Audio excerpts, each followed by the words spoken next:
60 Minutes with Angela starts right now.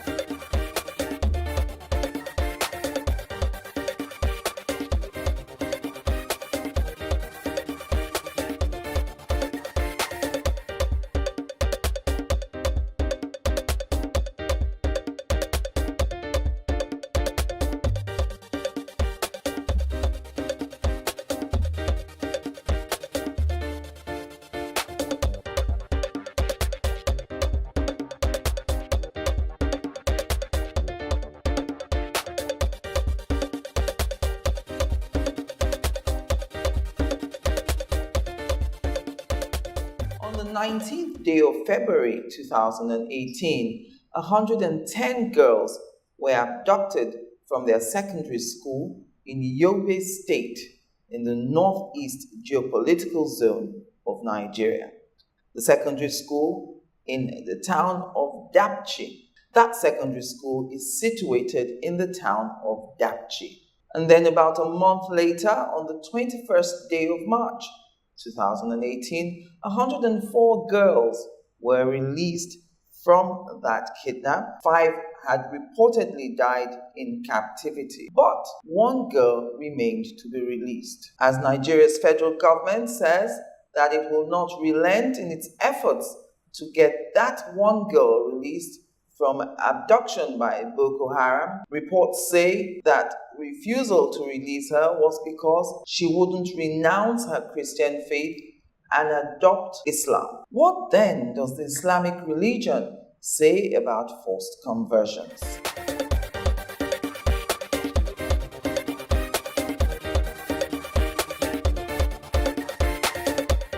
Well, hello and welcome to the program. I'm Angela Ajitmobi, and Imam Abdulrahman Ahmad, the National Missioner of Ansaruddin here in Nigeria, joins me on the program today to shed more light on this matter and other issues. Thank you, Imam, for coming again on 60 Minutes with You're me. welcome. It's my pleasure. Right, so we'll start off with this Dapchi matter. I had read a post on social media where a Muslim was saying that actually the Islamic religion allows a Muslim who is under threat of persecution or whose family is being threatened to renounce his religion for the sake of preserving his life or the life of his family, provided that in his heart he didn't renounce the religion, he only uttered the words by mouth. And that was what fueled my desire to bring you here today to shed more light on that. I've done a bit of research. Quran chapter 88 verses 21 to 22 says, "There shall be no compulsion in religion." I also went further. Quran 2:256 says, "There is no compulsion in religion. Truly, the right way has become clearly distinct from error. Therefore, whoever disbelieves in the shaitan and believes in Allah, he indeed has laid hold on the firmest handle which shall not break off. And Allah is all-hearing and all-knowing." So, what does Islamic religion say about this? Is it true that a Muslim who is under duress, whose life or the life of his family is threatened, can renounce his religion as this Christian girl was being forced to do? Well, thank you very much. I am not too sure that is the correct starting point of this discussion, because the whole thing is about the criminality of abduction. I think we must start from there and try to see what Islam says about the sanctity of human life, the sanctity of property, and the sanctity of human dignity. These are the 3 things that are sanctified, among others, in Islam. In the language of the Sharia, these are things that have been made haram. You cannot violate it. Okay. You cannot violate, that is, to take human life, believing or non-believing. Believing or non-believing. So, when it comes to human life, yes, then there is no distinction between a believer and a non-believer.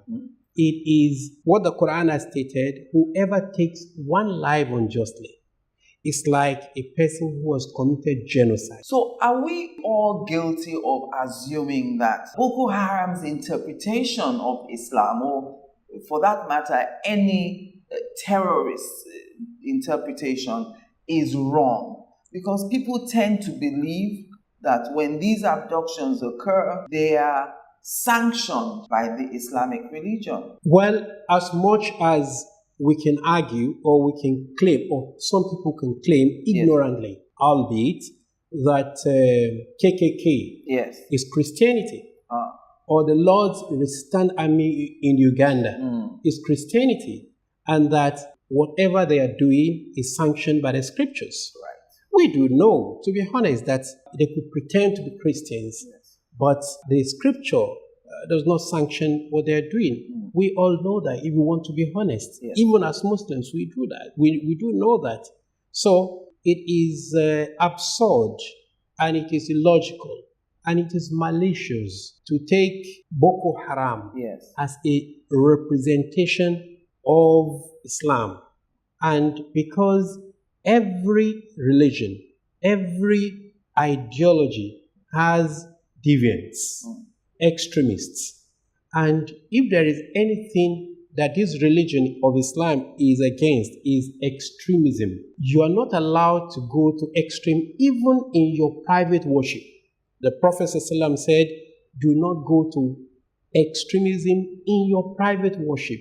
Whoever goes into extremism, even in worship privately, will not be able to continue with it. That is, you want to fast every day, or you want to pray all night without sleeping, you want to do without getting married. These are, extremes, because it is not compatible with human nature itself. So it is going to serve us. It is going to be a lot of service to this country and to individuals for us to understand honestly what the religion says. What does Christianity say? What does Islam say? What does Judaism say? And talking about what the religion says. And that's exactly... The crux of the matter now is that one girl wasn't released because they wanted her to convert to Islam. So I think that's a good starting point. Does Islam support forceful conversion? It is illogical. It is not reasonable, because faith is about conviction, and compulsion is incompatible with conviction. All right? I think the Yorubas will appreciate this a great deal. During the First Republic, the political group they called Demo. All right? And the Yorubas have a very good way of putting it. They say, well, if you want everybody to be Demo, okay, we'll put up our hand. If you see my hand, you cannot see my mind. All right?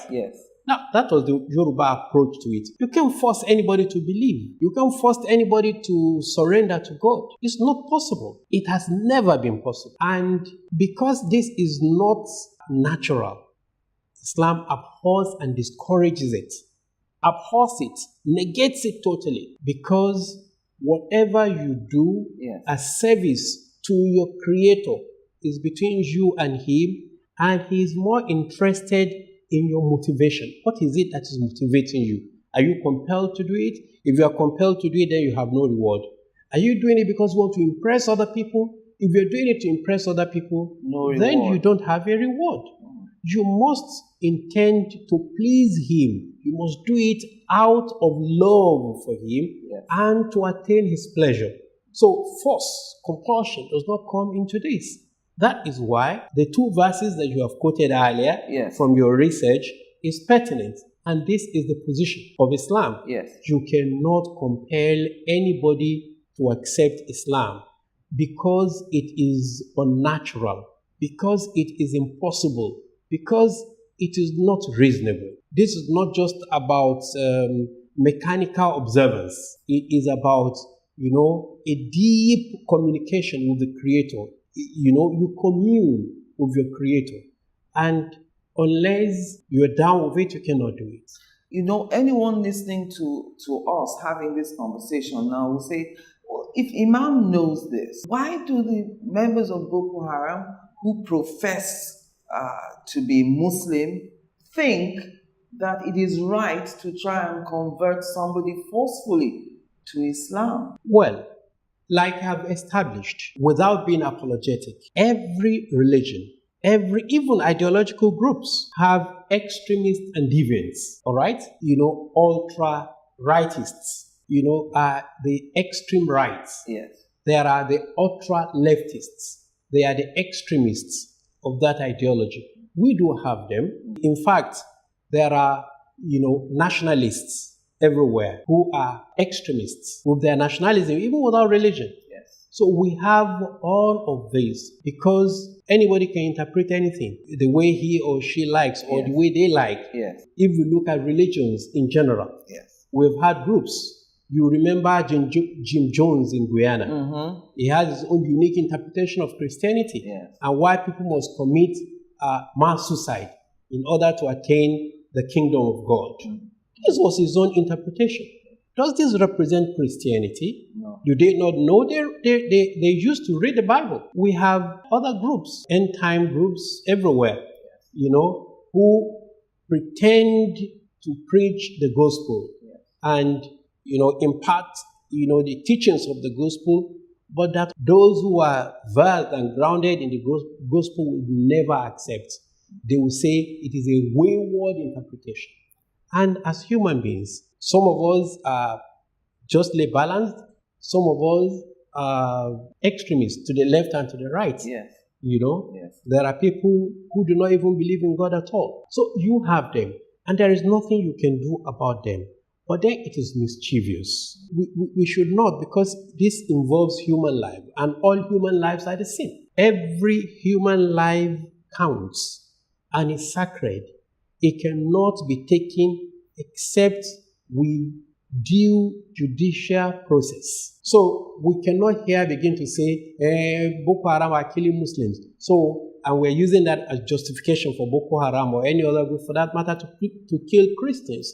But truly, you have read and heard and watched Boko Haram blowing people who are praying in the mosque. Are you going to say that this is what they read in the Quran? Not at all. But then we tend to be political and hypocritical because we want to paint the religion of Islam, in very lurid colors. We want to perpetrate stereotype against Muslims, even when they suffer. When a terrorist goes to the marketplace to blow himself or herself up and others, the terrorist will not ask who is a Muslim, who is a non-Muslim, who are children, who are the women, who are the weak that are there. No, but this is a very perverse ideology. What would be your reaction to those who think that just to secure her release, the girl should probably have converted? Would you support that? People say she probably wasn't the only Christian girl, so the others were able to renounce their religion. They've been released. They're at home now with their parents. They probably have done restitution. They've gone for Thanksgiving. It doesn't make them Muslim today. For me, it's a very weak argument because it's up to the person that is involved. If, for instance, a Muslim wants to stand for his faith, it is allowed. If a Christian wants to stand for his or her faith, it is allowed. It's entirely up to her. Nobody should impose that on her. It is going to be her decision. And I hold that abduction, and all other act of terrorism is evil. So we cannot begin to dress it. Criminality is criminality. We must not start to provide safe haven for criminals by giving them religious cloak. Yes. And even attempting to give them some legitimacy. I have said it time and time again. There is armed robbery in this country. Everybody, broad spectrum of people, Muslims, Christians, Yorubas, and everybody is involved. But I've never heard where people say Christian armed robber, Muslim armed robber, Christian thief, Muslim bribe taker, Christian. They are criminals, no matter what they call themselves. Yes. And we must not dignify them by attaching them to religion.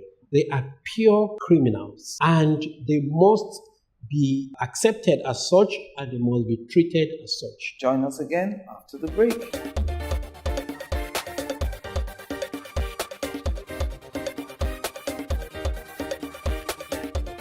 Welcome back. If you've just joined us, it's 60 Minutes with me, Angela Ajitumobi. On my hot seat today, Imam Abdulrahman Ahmad, the National Missioner of Ansaruddin here in Nigeria. So let's move on to the argument that I read online that says Islam allows you to denounce the faith in choosing between either suffering persecution or suffering death. R. Ibrahim, in his book Debating the War of Ideas, published in 2009, says on pages 68 to 72, and I'm quoting him now, Muslims who were forced to choose between recanting Islam or suffering persecution were and still are permitted to lie by feigning apostasy. He also went on to say those who were forced to denounce Islam under conditions of duress or out of fear of persecution or during war, which he called taqiyya or kitman, are not considered apostates. What is your reaction to that? We must note that this is a ruling that is applicable to Muslims. And it is a ruling that seeks to take care of those who have very weak faith. There have been others who have stood their ground in defense of their faith and who have paid the supreme price. Now, you can see that Islam has allowed latitude between those who are relatively weak in faith and those who are strong in faith. It is not an injunction that when you are faced with situations like this, you must have to recant your faith. Right. There have been instances during the time of the Prophet ﷺ that his companions were persecuted and were forced, compelled to recount their faith. And they did not. They refused. They refused. Even when they were sure that they were going to die, they preferred to die with faith than to recount and make restitution later. Yes. But then, part of the grace and mercy of the Creator is that whatever you do under duress, He doesn't take you to account for it. But then, like I said, we cannot start to preach this. It is left for the individuals.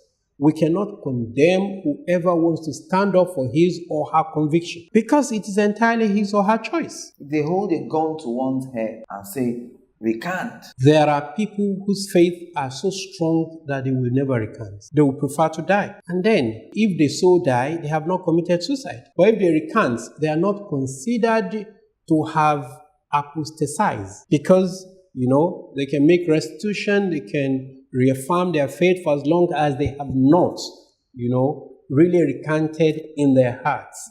If they just say it to save their life, then it is permitted. But everybody cannot be like this. And they are allowed to stand and say, look, no matter what you do, I will not recant my faith. This is what I believe. And it is not even only in religion. There are people, even prisoners of conscience, that have been, arrested and imprisoned, and their only condition for release is, look, you renounce this idea. We can consider the case of MK Abiola, for instance. Yes. All right? Yes. If he had said, okay, I accept the annulment of June 12, maybe he would have been alive.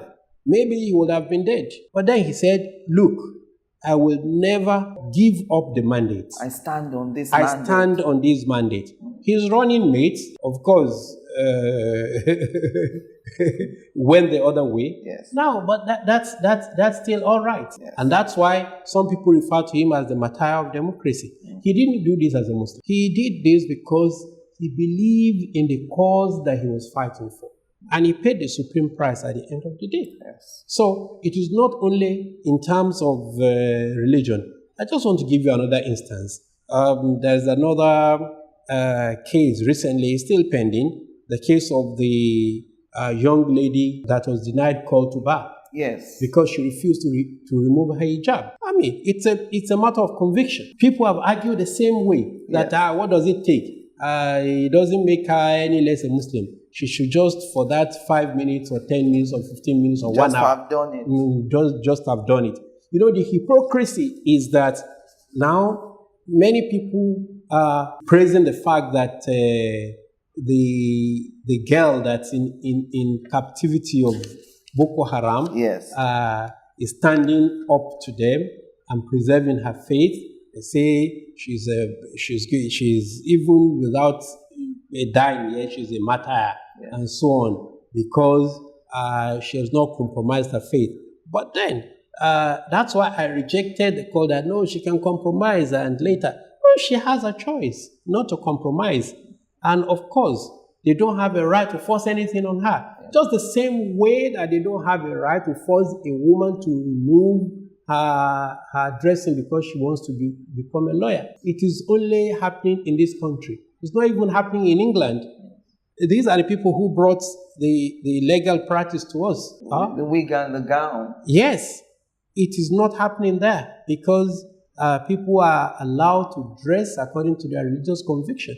It has been challenged in the British law courts, and the courts have upheld the rights of people to refuse to compromise their faith and their identity. And I'm happy you brought in the matter of the hijab because I want to move on to that. One of the arguments I heard about that matter was that there are different types of hijab. Do you think perhaps she had worn the type that wasn't so... Which was the type that this lady wore? It was not the flowing type. It was the cape type. The one that stays on the shoulders? Yes. In fact, she even tucked it in. So what are we talking about? And the argument that even the Chief Justice of the Federation or former Chief Justices that were at the event who are also Muslim. It does not matter whether they cover or they don't cover. Because at the end of the day, nobody is compelled to cover or to uncover. Yes. All right?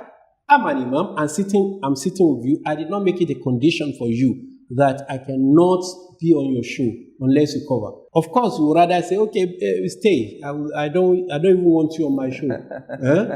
Now, and it is going to be absurd. Yes. Because I can choose to attend, I can choose not to attend. I must respect the fact that you have a conviction. You believe that is the way you should dress.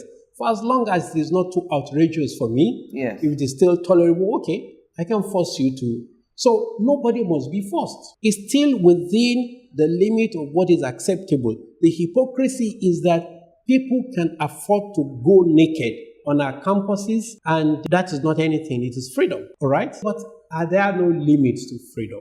They are free to go naked, but they are not free to cover. It's hypocritical. Very ironic. It's very hypocritical. Does a female get less blessings depending on the type of hijab? I've heard some people say, if it's a small one, Allah is not so happy with you, but you need the flowing one. What is the true situation? Let me tell you, the thing about hijab in Islam is that it applies to both males and females. Really? Yes. Hijab is not a dress. What is it? Okay. Hijab is modesty in dressing. That's what hijab is all about. We know that as Africans, we have our own definition of modesty. And anybody that goes outside of that is considered immodest. I know growing up in the late 60s, early 70s, the wrapper that young girls used to tie that time does not go beyond the knee. Yes. And the elderly, used to frown at it as a corruption of culture. Even though they were tying wrapper, they believe that it should go below their knee. They should not make any display of their beauty, of their body. They must be decently dressed, and so on and so forth. That is within the cultural context.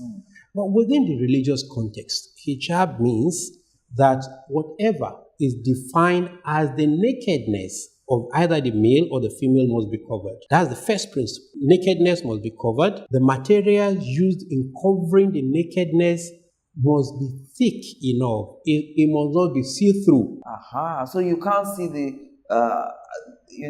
contours of the body. No, the material must not be transparent, and it must not be tight fitting, clingy, such that it's like the person is even naked.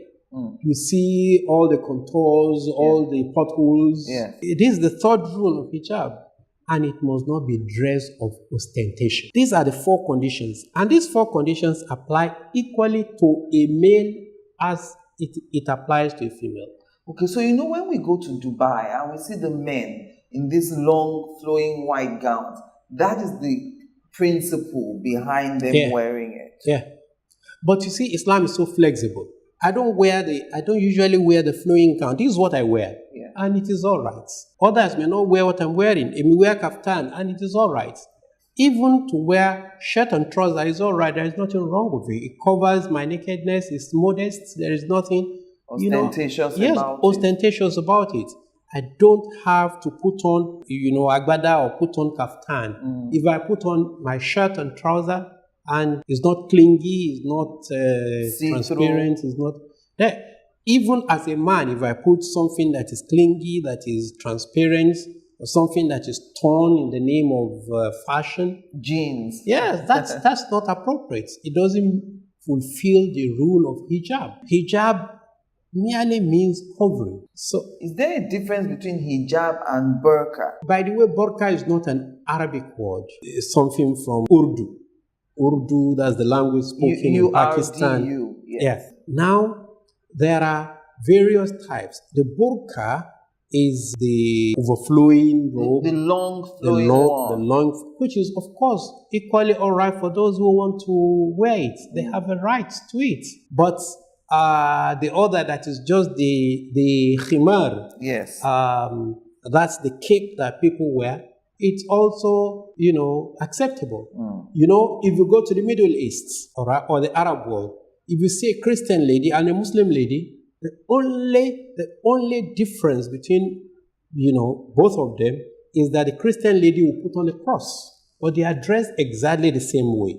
Covered. Exactly the same way. I mean, exactly the same way. They also put the hijab, they also put the flowing robe. If they turn their backs at you, you will not know. You can't tell whether they are Muslims or they are Jews or they're Christians. And of course, even the Catholics, the way they dress. I mean, who says you force a Catholic nun to remove her a veil? So what's the big deal about this? We just promote hate. And intolerance. We're asking, for the sake of God, we're not asking that non-Muslims must wear the hijab. We're not even saying all Muslims must wear it. If they choose to disobey their Lord, it is between them and their Lord. If they choose to obey, so be it. So why must people insist that others must not practice their faith? In what way does it disturb you? What about those who say, in going to read law, you had known the rules. Why do you want to change the rules? There is nowhere, and we have challenged people. There is nowhere in the Constitution or in the Code of Ethics that prohibits people from wearing hijab. And of course, it is bigotry. Go to other parts of the world. In the US, even a female US soldier will put on a hijab. British police will do it. Yes. So we want to be holier than the Pope or something? And people will say because Nigeria is a secular state, what does secular state mean? I mean, they are reading their book upside down. There is a fundamental difference between secularity as a state policy, which seeks to provide level playing ground for all religions, and secularism as an ideology. If they don't know their book, they should go and read it very well. In terms of providing level playing ground for religions and other, ideologies, Nigeria is secular. But Nigeria does not accept or practice the idea of secularism. That is, remove God from everything. That's what secularism is all about. We cannot, it's not possible. We can't remove God from our lives. We can't remove God from public lives. It's not possible. It is wrong. And there is nowhere in the constitution of this country that the word secular occurs. They say we must not adopt a state religion. Yes. That does not mean religion must not be practiced. Or that religion cannot even be brought to public space. In form of prayers. Yes. So everything about religion is in the public space. We have cross in hospitals, in ambulances, and so on. We observe Saturdays and Sundays, Saturdays for Seventh-day Adventists, Sundays for others. If it is the idea of secularism, then we must choose neutral days, not days of worship. All right? And so on and so forth. We must be tolerant of one another. we must coexist. In fact, we must live in harmony. And that is for you to accept me the way I am and respect, my conviction, my values, and I respect yours. Join us again after the break.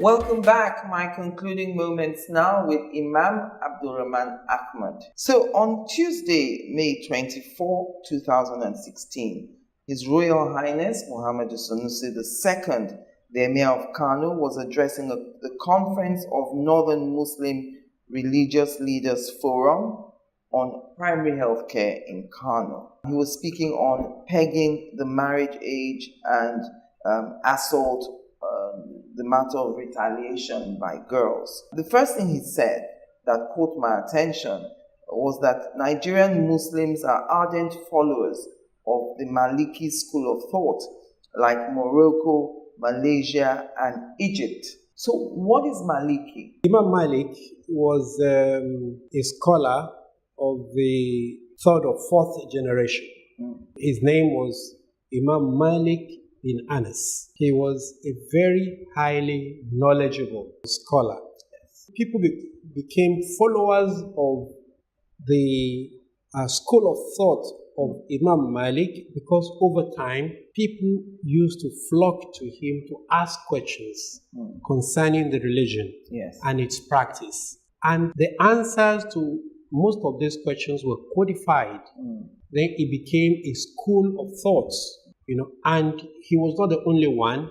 At least we have four prominent ones, not just four, not only four, but four prominent ones. Yes. Imam Malik, Imam Abu Hanifa, Imam Shafi, and Imam Ahmad bin Hanbal. These were jurisconsults. They had people who went to them to ask questions, seek clarifications, ask legal opinions, and over time, these were codified. And then this codification became, a school of thought that people followed. Basically, the four were either students or teachers of one another. Yes. And they have many areas of agreement. They also have many areas of disagreement. But for every area of agreement and disagreement, they have their, supporting evidence. Right. And all of them accepted one another as right, as authentic, as on the right path.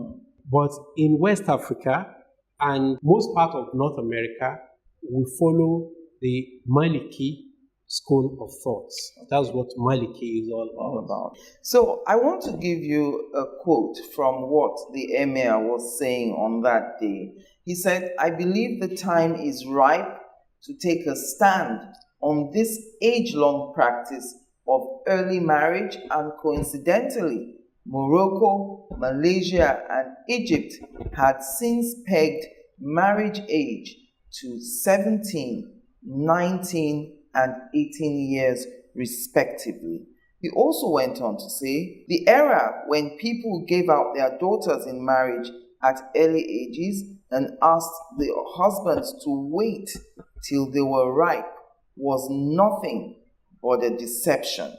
The time has come when the Muslim community in Nigeria should live by the reality of economic recession and consequences of early marriage. Why are we here in Nigeria not calling for the pegging of marriage ages within the Muslim Ummah in Nigeria?" End of quote. So I'm throwing that question to you. Great idea. But see, Islam is organized. Yes. There is what is called an ijtihad, that is striving to give a ruling on contemporary challenges. And this is open until the end of time. Yes. And that's part of the dynamism of the Islamic Sharia. But then, it takes more than just an opinion. Yes. It takes consensus building, and what they call, at the end of the day, a fatwa, a legal opinion that will be given by competent, learned scholars reviewing the challenges of the time, Yes. and coming up with an opinion Yes. on what is desirable in these times. Yeah, it is open, but it is not what one person, two people can do. Just like if there are constitutional crises, it takes the courts to give a correct constitutional interpretation. I believe this is something that is worth doing, and our scholars can look into it and come up with their verdict. Because that statement, I recall the matter in Katsina with the 14-year-old girl, Habiba Isiaku, who was abducted and married in October without her parents' consent, allegedly with the knowledge of the Katsina Emirate Council. A 14-year-old girl. You've explained on this program before that no one, even a Muslim girl, cannot marry without the consent of the parents. That's right. Talk less of a 14-year-old. And the decision, to marry or to change faith. Yes. There are such worthy decisions that a young girl cannot take it alone. A 14-year-old can't. That is why even Islam requires that there should be a marriage guardian. The marriage guardian could be the parents of the girl, but the requirement is that they are matured, they have experience, and they can protect the interests, of their ward or their child, as the case may be. Yes. A young girl, 14, 12, 13, is very impressionistic. She doesn't have experience of life. The marriage guardian will protect her interests, will guide her. And this is the provision that Islam has made. But all in all, the Sharia, the Islamic law, is not static, all right? It is very, very dynamic. But then it is not based on the opinion of one or two, no. It's based on, engineering consensus, especially among the learned scholars. There have been contemporary issues about which legal verdicts, opinions have been given. Organ donation, artificial insemination, and so on. These are new, matters that were not there, 200, 300 years ago. And even the question of smoking, drug addiction, and so on and so forth. And the scholars have sat down to review, the texts and the reality of the situation. And they came up with verdicts. This is the Islamic method. It's not that one day I will say something, the next day another scholar will say something, the next day another scholar will say something. In order to save us of these embarrassments, people should come up with their well-researched positions, and those who are knowledgeable should gather, like I insist, and come up. I have said it earlier, Islam has not pegged the age of marriage, but the imperatives of the time and the modern challenges, the reality of our economy can sometimes combine to make us sit down and review. All right? It would have been very difficult if Islam has pegged the age of marriage. It's always been reviewed. And we must have valid ground to do the review. The Emir of Kano also spoke on polygamy.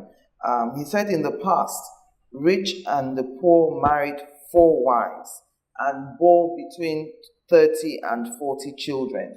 Harsh economic realities now make it impossible for people to feed twice a day these days. Unfortunately, our people do not change, and somebody with virtually nothing still gives birth to 20 or 30 children, and this must stop. Most of those who engage in the practice of polygamy do not have the necessary economic power to support themselves. End of quote. One of the crucial questions I've always wanted to ask is, everyone says in Islam you are allowed to have 4 wives. Is it mandatory? It is not mandatory to have more than one wife. What are the requirements that will qualify a person to have more than one wife? Now, you must be able to take care of them, take care of the financial requirements, the emotional requirements also. When you say emotional, you must be able to love them both equally. No. You cannot love 2 people the same way. And it's not a requirement. It's not possible. Even your children, to love them the same way is not possible. These are your children. All right? Yeah. You try to maintain a balance. But then you have a body among your children. You don't try to show it, but you feel it. You try to treat them as apparently equally as possible. But you are attached to one more than the other. And there is nothing anybody can do about it. Yeah. You see a person without ever meeting him or her, you just like him, you just love him. You cannot explain why. So to love them equally is not a requirement, because that is impossible. You can't love 2 people. In fact, your parents, some people love their father more, some people love their mother more. Yeah. You can't control this. But you just try to treat both of them with respect, their parents. Now, when I say emotional, you don't leave any one of them hanging. You are not so apparent in your love for one to the detriment of the others. You balance company with them. You try to show affection. Well, affection is not exactly, love. Yes. Then you must be able to provide for their other needs. You must be able to accommodate them comfortably. It's not that you marry 4 women in 2 rooms. Yes. No. Then you are not qualified to have more than one wife.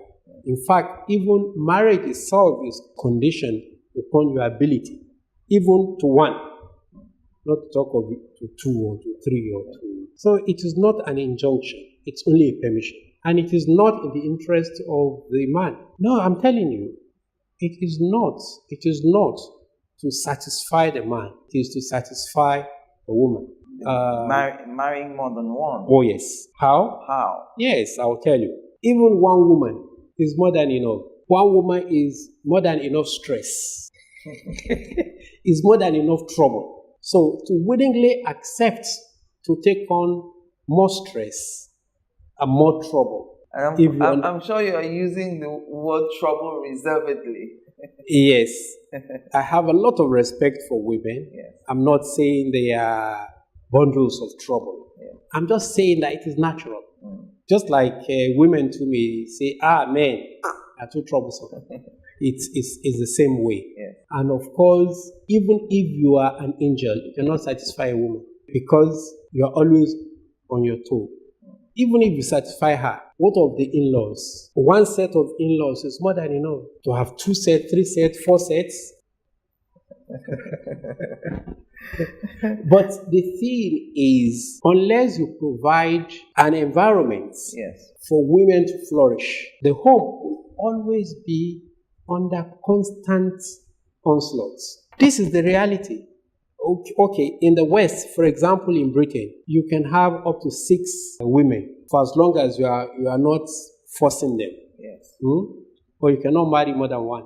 It is dishonest. Most women know that their husband are not that faithful, but they tell them, look, whatever nonsense you want to do, just go and do it outside. Don't bring anybody home. Yeah. But they are doing it. And there is no greater threat to a woman than the other woman. Yes. And moving on to the matter of marital violence, the Imam says, I don't expect my in-law to lay his hand on my daughter, but I have since urged her to retaliate any form of assault from her husband. What does Islam say about beating women or beating wives? Is the most undesirable thing in marriage. You're not allowed to beat your wife. In fact, it's only an animal that will lay, his hand, on a woman. You do not have a right to beat her. In fact, in a hadith of the Prophet, it said that the worst man is he that beats a woman during the day and sleep with her at night.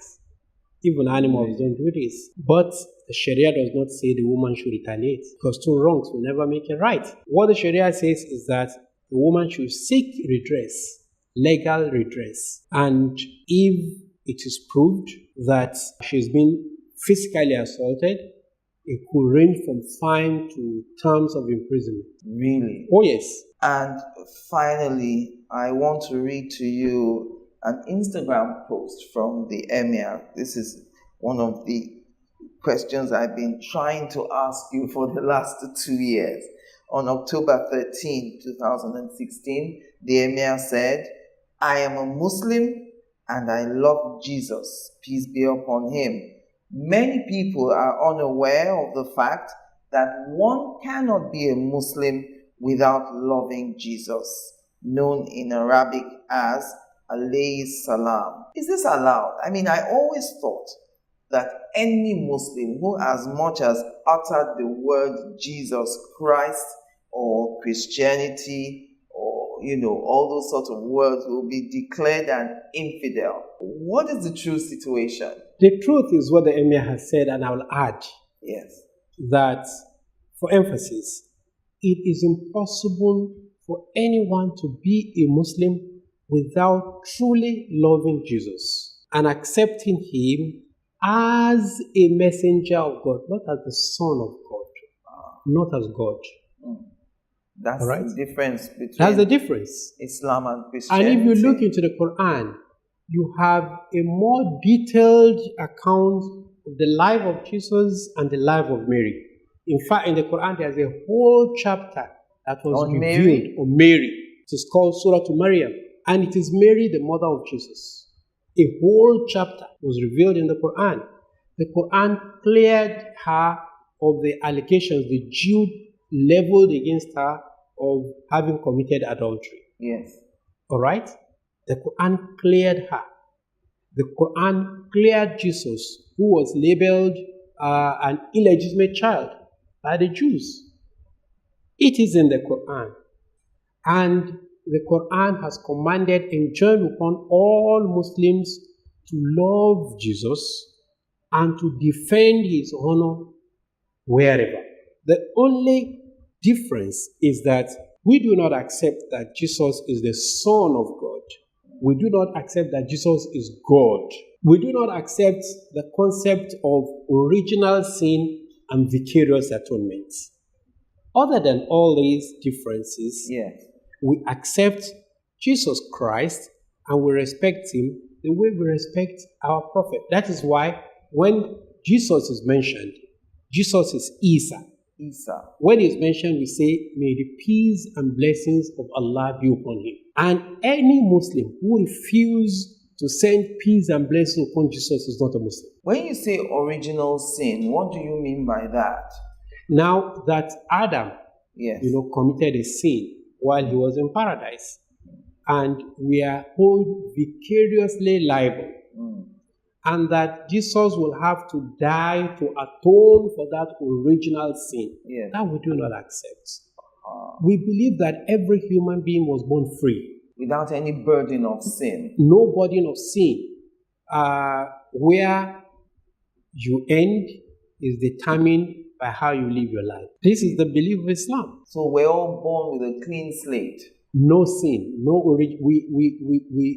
We did not inherit any sin at all. That's deep. Thank you very much, You're Imam welcome. Abdulrahman Ahmad. It's always a pleasure having you on this Understanding Islam series, and I hope to have you back on the program sometime. You're welcome. It's always my pleasure. Thank you very much. And thank you for watching. I'm Angela Ajetimon.